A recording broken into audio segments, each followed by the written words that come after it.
Melrose had been hit by tragedy since the spring. It's so hard to see this happen to our community.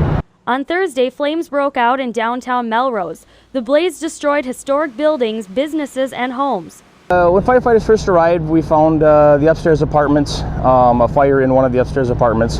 And our initial focus was working the fire, and we also had a number of apartments that had people trapped in them, so firefighters actually rescued people out of windows.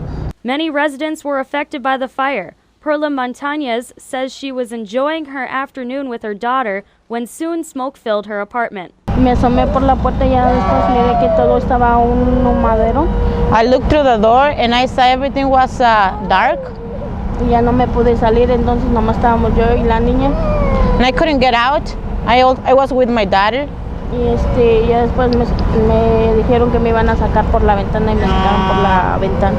And they told me they were going to take me out by the window. Within about an hour of the fire starting, the community knew many people would be displaced.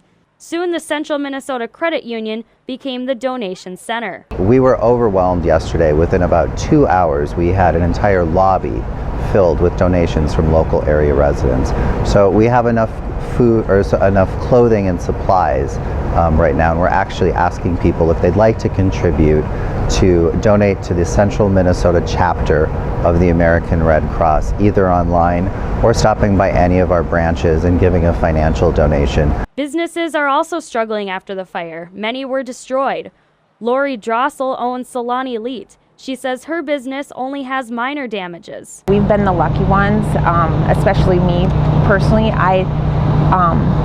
The building has some damage, but the rest of the block is where they took the hit. Jean Poschke with the Melrose Area Historical Society says losing the businesses is devastating, but losing the buildings takes away a piece of the past.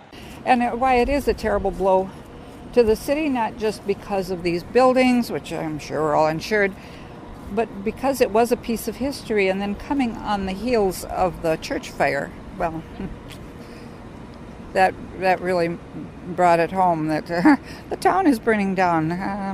This has to stop. Most of the buildings were built around 1887. Reporting in Melrose, Chrissy Getke, WJON.